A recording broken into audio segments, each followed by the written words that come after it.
Hi guys, आप लोग देख रहे हैं हीसू यूट्यूब चैनल। आप सभी लोगों का हीसू यूट्यूब चैनल में स्वागत है। आज हम कक्षा 10 गणित प्रश्नावली 3.3 के स्टेटमेंट वाले सवालों को हल करेंगे। जैसा कि प्रश्नावली 3.3 में बोला गया है कि निम्न समस्याओं के समीकरण बनाइए, मतलब जो स्टेटमेंट दिए जाएंगे क्वेश्चन में उनको देख करके समीकरण बनाना है उसी कंडीशन के आधार पर। और उसमें एक कंडीशन दिया गया है कि इनके जो समीकरण बनेंगे, रैखिक युग्म बनेंगे, उनको प्रतिस्थापन विधि से हल करना। तो गाइज, इसमें एक बात आपको ध्यान रखनी है। यदि आपका पेपर में अगर आपको स्पेशली बोला जाए कि प्रतिस्थापन विधि से हल करिए, तो आपको प्रतिस्थापन विधि से ही हल करना है, जैसा कि प्रश्नावली 3.3 में बोला गया है। लेकिन यदि आपको ऐसा नहीं बोला जाए कि स्पेशली ना बोला जाए कि प्रतिस्थापन विधि से हल करिए, तो आप या चाहे तो विलोपन विधि से हल कर सकते हैं, चाहे तो प्रतिस्थापन विधि से हल कर सकते हैं। इस चीज़ का आप लोग ध्यान रखेंगे। ऐसा कुछ नहीं है। अगर पेपर में बोला गया कि प्रतिस्थापन विधि से हल करना है, तो आपको प्रतिस्थापन विधि से ही हल करना है। अगर पेपर में ये कंडीशन नहीं दी गई है, तो आप किसी भी विधि से हल कर सकते हैं। तो इसका प्रश्न क्रमांक पहला कर रहे हैं। तो इस प्रश्न क्रमांक पहला इसमें कहा गया है कि कोई दो संख्या है, दो संख्याओं का अंतर 26 है और एक संख्या दूसरी संख्या की 3 गुनी है। एक संख्या दूसरी संख्या की 3 गुनी है। तो उन्हें ज्ञात करें। उन्हें ज्ञात कीजिए का मतलब है कि उन दोनों संख्याओं को ज्ञात करना है। तो हम क्या करेंगे कि हम मान लेंगे कि माना प्रथम संख्या या पहली संख्या, दो संख्या ज्ञात करना है आपको। इससे आपको पता करना कि हमको ज्ञात क्या करना, उन्हें ज्ञात करना मतलब उन दोनों संख्या को ज्ञात करना। तो हम मानेंगे कि माना पहली संख्या बराबर x तथा दूसरी संख्या बराबर y। दूसरी संख्या बराबर y। अब प्रश्नानुसार लगा देंगे। प्रश्नानुसार में पहले बोला गया है कि दोनों संख्याओं का अंतर 26 है, मतलब दोनों संख्या x और y, इनका अंतर मतलब घटाना है, माइनस करना है। और ये कितना है? 26। समीकरण नंबर 1 हो गया। फिर पुनः प्रश्नानुसार में बोला गया है, पुनः प्रश्नानुसार में बोला गया है कि एक संख्या दूसरी संख्या की 3 गुनी है। किसकी 3 गुनी है? दूसरी संख्या की। तो आप कैसे बनाएंगे? मतलब कि पहली संख्या बराबर पहली संख्या बराबर 3 गुनी, मतलब 3 का गुणा करना है किससे? दूसरी संख्या से। अब यहाँ पे ये बात आती है कि हमें कैसे पता चले कि किस में 3 का गुणा करना है। तो गाइस, क्वेश्चन को आपको ध्यान से पढ़ना। उसमें बोला एक संख्या दूसरी संख्या की 3 गुनी। तो मन में आपको क्वेश्चन करना किसकी 3 गुनी, तो आपको आंसर आएगा दूसरी संख्या की। तो मतलब 3 का गुणा किस में करेंगे? दूसरी संख्या में। तो पहली संख्या हमने x माना, तो x बराबर 3y हो जाएगा, समीकरण नंबर 2। अब इसमें हमको बोला प्रतिस्थापन विधि से हल करो, तो दूसरा समीकरण इतना आ गया। तो हम क्या करेंगे कि हम सीधे इस x के मान को समीकरण 1 में रख देंगे। तो समीकरण 1 में x का मान रखने पर समीकरण 1 हमारा है x माइनस वाई बराबर 26। अब x की जगह में x का मान रखेंगे तो x बराबर है 3y माइनस वाई बराबर 26। 3y में एक y घटेगा तो 2y बराबर 26। और ये दो जब पक्षांतर करेंगे तो 26 के बटे में 2 आ जाएगा। तो हम कहेंगे ये कटने के बाद 2 1 कम 2, 13 दूनी 26। y का मान आ गया 13। अब x का मान निकालना है, तो इस y के मान को समीकरण नंबर 2 में रख देंगे। तो हम लिखेंगे y का मान समीकरण 2 में रखने पर, और जैसे हमने समीकरण नंबर 2 में y का मान रखा, समीकरण 2 x बराबर है 3y, तो x बराबर 3 गुणे y का मान 13, तो 13 क्या 39, तो x बराबर हो जाएगा 39। तो हम कह सकते हैं अतः पहली संख्या बराबर x, और x का मान आ गया 39, तथा दूसरी संख्या बराबर क्या माना था y का मान कितना है 13, तो ये जो है तो आंसर आ जाएगा, ये दोनों आंसर आ जाएंगे। इस तरीके से प्रश्नावली 3.3 का प्रश्न क्रमांक पहला पूरा हो गया। अब हम नेक्स्ट प्रश्न, इसका जो प्रश्न क्रमांक दूसरा है, इसमें बोला दो संपूरक कोणों में बड़ा कोण छोटे कोण से 18 डिग्री अधिक है, तो उन्हें ज्ञात कीजिए। तो गाइज यहाँ सबसे पहले आपको ये समझना ज़रूरी है कि संपूरक कोण क्या होता है। तो संपूरक का मतलब होता है, यदि पूरक कोण बोले तो पूरक कोण का मतलब है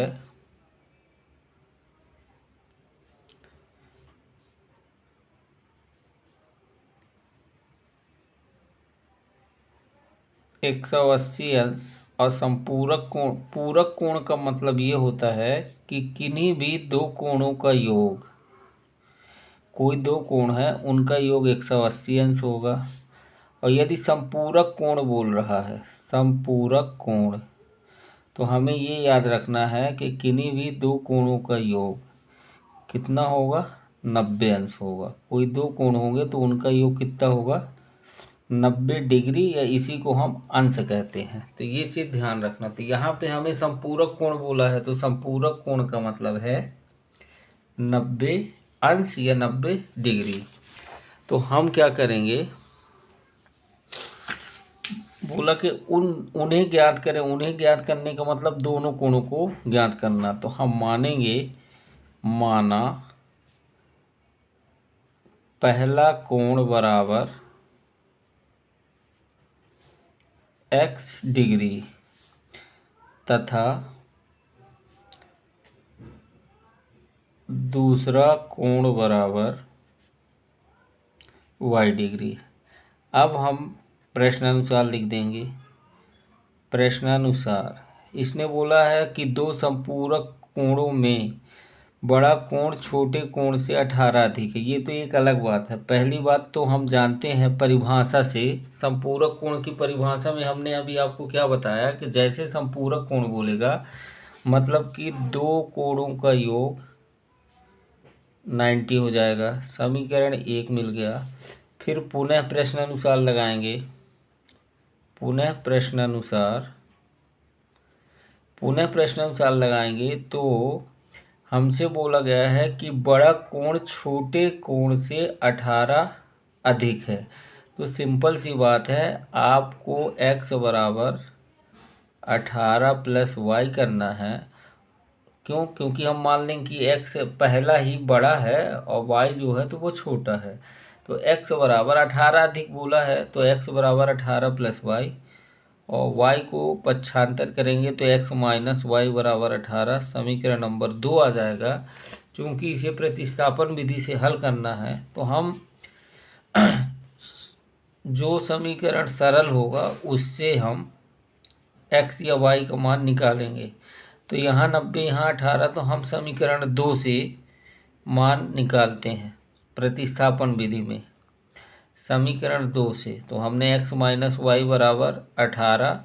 अब हम यहाँ से x का मान निकाल रहे हैं, तो y को इधर भेजेंगे तो प्लस का y हो जाएगा। x का मान हो जाएगा 18 प्लस y, समीकरण नंबर 3। क्योंकि ये x का मान समीकरण 2 से निकाला गया है, तो इस x के मान को समीकरण 1 में रखेंगे, 2 में नहीं रखेंगे। तो हम लिखेंगे x का मान समीकरण 1 में रखने पर, समीकरण 1 हमारा x प्लस वाई बराबर 90, एक्स का मान रखेंगे तो ये 18 प्लस वाई और प्लस ये वाई पहले से है बराबर 90। 18 वाई और वाई जुड़ जाएगा 2y बराबर 90। 18 को दूसरी तरफ ले जाएंगे तो 90 में माइनस हो जाएगा 18, तो 2y बराबर हमारा कितना बचेगा, 10 में 8 गए 2 और 8 में 1 गए 7। और जब ये दो अगली लाइन में गाइज, अब जब आप जानते हैं कि ये जो 2 है y के साथ जो 2 है अगली लाइन में बटे में आ जाएगा, तो आप जब आप सीख गए हैं तो आप समय बचाने के लिए डायरेक्ट काट सकते हैं। 2 एक कम 2 और 72 से 36 आ जाएगा, 36 दूनी 72, तो y बराबर 36 आ गया। ये y का मान आ गया। अब इस y के मान को हम समीकरण नंबर 3 में रखेंगे तो x का मान आ जाएगा, तो y का मान समीकरण 3 में रखने पर, तो समीकरण नंबर 3 हमारा x बराबर 18 प्लस वाई, x बराबर 18 प्लस वाई का मान 36, 36 और 18 होता है 54, तो ये x का मान आ गया 54 और y का मान आ गया 36। तो हमें उन दोनों कोणों को ज्ञात करना था, तो हमें वो दोनों कोण प्राप्त हो गए। इस तरीके से जो है तो प्रश्न क्रमांक दूसरा पूरा हल हो गया। अब इसका प्रश्नावली 3.2 का प्रश्न क्रमांक तीसरा हल करेंगे। तो इसका तीसरा प्रश्न जो है इसमें बोला गया है कि एक क्रिकेट टीम के कोच ने 7 बल्ले और 6 गेंद 3800 रुपये में खरीदी।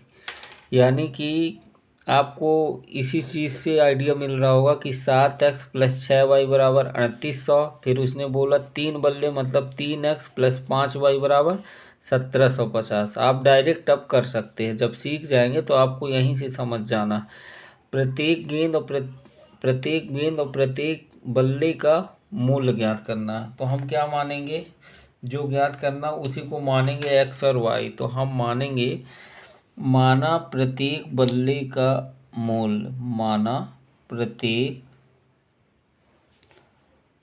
बल्ले का मूल्य बराबर x तथा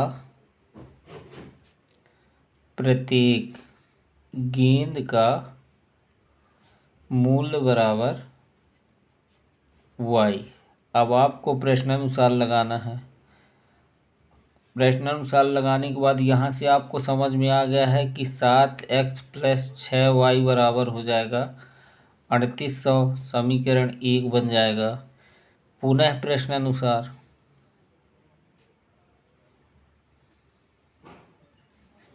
दोबारा 3 बल्ले मतलब 3x प्लस 5 गेंद मतलब 5y बराबर 1750, समीकरण नंबर 2 हो जाएगा। अब समीकरण 1 और 2 को जो है तो प्रतिस्थापन विधि से हल करना। तो इसे हम क्या करेंगे, हम देखेंगे कि छोटा मतलब इजी सरल समीकरण कौन सा है। यहाँ 3800 है और यहाँ 1750 है। तो हम क्या करते हैं कि हम जो है कौन सा समीकरण लेना उचित रहेगा, तो इसके लिए जो है हम जो है तो समीकरण 2 को लेके चलते हैं। समीकरण 2 से तो समीकरण 2 हमारा 3x प्लस 5y बराबर 1750। अब यहाँ से x का मान निकालना है, तो 3x बराबर 1750 माइनस का 5y हो जाएगा। x का मान निकालेंगे तो 1750 माइनस 5y अब बटे में 3 आ जाएगा। ये समीकरण नंबर 3 हो जाएगा। अब समीकरण 2 से x का मान निकाला है, तो इस x के मान को 1 में रखेंगे। तो हम लिखेंगे x का मान समीकरण 1 में रखने पर, तो समीकरण 1 हमारा है 7x प्लस 6y बराबर 3800। अब यहाँ पे x की जगह x का मान रखेंगे तो 7 गुणे 1750 माइनस 5y बटे 3 प्लस 6y बराबर 3800। अब हम क्या करेंगे कि इस 7 का गुणा अंदर कराएंगे। तो हम क्या करते हैं, हम गुणा करके नहीं लिखते, पहले इसी तरीके से लिखते हैं कि 7 का गुणा 1750 में होगा माइनस 7 का गुणा 5y से होगा, अब बटे में 3 आ जाएगा, अब प्लस का 6y बराबर 3800। इसके बटे में कुछ नहीं, 1 मान लेंगे। अब 3 और 1 का जब एलसीएम लेंगे, लघुत्तम लेंगे तो 3 आएगा। अब जब 3 आएगा तो तिर्यक गुणा करना, हमने क्या सीखा कि तिर्यक गुणा करना, तो ये इसका गुणा इससे होगा, इस पूरे से होगा, तो हमारा वही आ जाएगा 7 गुणे 1750 माइनस 7 गुणे 5y प्लस 6y का 3 से गुणा होगा, तो 6 त्रिक 18y बराबर 3800।